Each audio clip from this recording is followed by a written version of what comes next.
Warahmatullahi wabarakatuh. Salam damai, salam taklim marifat. Jumpa lagi di channel kami, yaitu video yang membahas kajian tasawuf ilmiah yang diurai secara eksak ilmu pasti. Kali ini adalah edisi yang kelima, judulnya adalah wasilah.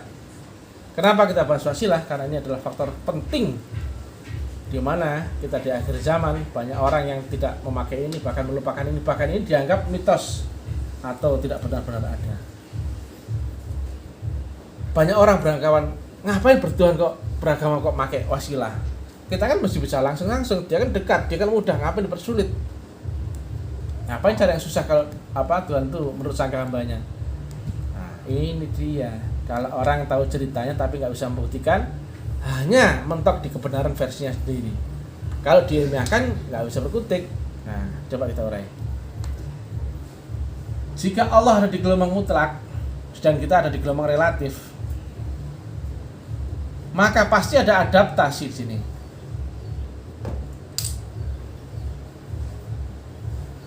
Semisal ini adalah matahari dan ini adalah kita, mana mungkin matahari bisa berhampiran dengan kita? Yang ada cuma kita akan hangus terbakar. Kita pun nggak bisa melihat matahari. Yang kita lihat hanyalah sinarnya matahari. Yang sampai pada kita pun bukan matahari, tapi sinarnya matahari. Yang sinar matahari itu ada terbit dari mataharinya. Umur matahari dan umur cahayanya itu sama. Dan matahari dan sinarnya tidak pernah berlepas atau senantiasa berkekalan antara matahari dan sinarnya. Sinar matahari adalah fi'il sifat atau sifat yang mewakili mataharinya. Sehingga kalau kita tunjuk matahari, sebenarnya itu kita menunjuk sinarnya matahari. Karena mata kita nggak mungkin sampai pada matahari, penunjuk kita pun tidak mungkin sampai pada matahari. Maka jarak kita dengan matahari adalah sepanjang sinarnya matahari. Demikian pula dengan Allah Ta'ala. Kita berhubungan dengan Allah Ta'ala nggak mungkin dengan cara langsung atau dengan cara manual, nggak mungkin. Maka silakan cek di semua agama Allah selalu menurunkan Rasul. Karena nggak mungkin Allah mendatangi alamnya manusia, pasti lenyap manusianya, habis semua. Dia mutlak, ini relatif. Maka rumus matematika adalah saling kontradiktif atau bertolak belakang. Nah, inilah yang disebut wasilah.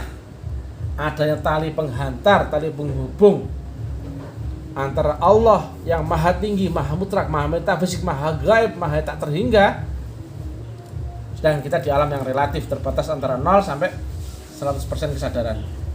Nama gelombangnya nama gelombang akal. Nah, di atas ini namanya ilmu ruh. Maka berarti wasilah itu terbentang di gelombang ruh dan bukan di gelombang akal. Dibawanya oleh rohani yang mencapai arwahul muqaddasah atau arwah yang sucikan, yang kamil mukamil dan khalis mukhlisin. Ada manusia yang dipakai Allah untuk bertajalli di alamnya manusia, yang disebut dengan Rasul. Di dalam At-Taubah 128 menyampaikan, ada seorang utusan di antara kamu dari kaummu sendiri yang sangat berharap keimanan dan keselamatanmu, yang sangat berat dirasakan baginya untuk memperjuangkanmu. Nah, di setiap zaman akan seperti itu. Hanya saja grafiknya zaman sebelum Islam, agama selalu memperbaiki. Begitu Islam sempurna dia momentum, maka selanjutnya adalah dia waris dan tidak lagi disebut sebagai Rasul atau Nabi, tapi sebagai ulama yang waris. Nah, tetapi prinsipnya dari sebuah agama selalu ada baiat kepada umatnya. Nah, jika kita di sini maka mesti mencari orang yang mewarisi gelombang Allah yang ada diwariskan lewat Nabi Muhammad yang turun kepada estafet yang sama menyambung kepada seluruh rohaniyah ahli waris yang itu termasuk juga ada di zaman kita sendiri. Kita mesti baiatkan dia. Kenapa? Metodologi agama selalu lewat satu baiat, kemudian dua adalah teknik meditasi, tiga adalah teknik untuk khalwat atau suluk, dan yang keempat adalah mengemban visi misi ketuhanan. Yang ini ada di dalam ilmu tarekatullah.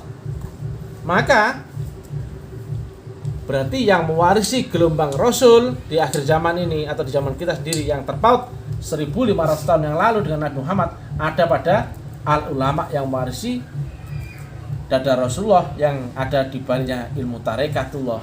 Karena ternyata metodologi agama yang dari dulu sampai sekarang tetap sama, yaitu lewat baiat. Kalau Nasrani menyebutnya baptis, kalau Hindu Buddha namanya inisiasi. Kenapa? Ada adaptasi dalam cahaya. Nah, ini dia.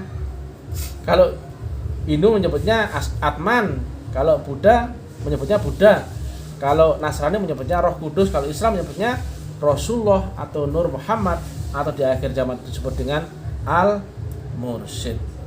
Maka tali Allah itu ibaratnya matahari sampai kepada manusia lewat cahayanya. Demikian juga Allah Ta'ala menghampiri manusia mesti lewat cahayanya. Dan cahaya ada membawa, yaitu Rasul atau al-ulama yang waris. Yang ini adalah manusia yang rohaninya sebagai wadah daripada arwahul muqaddasah yang membawa gelombang mutlak yang turun dari Allah Ta'ala dibawa oleh orang ini.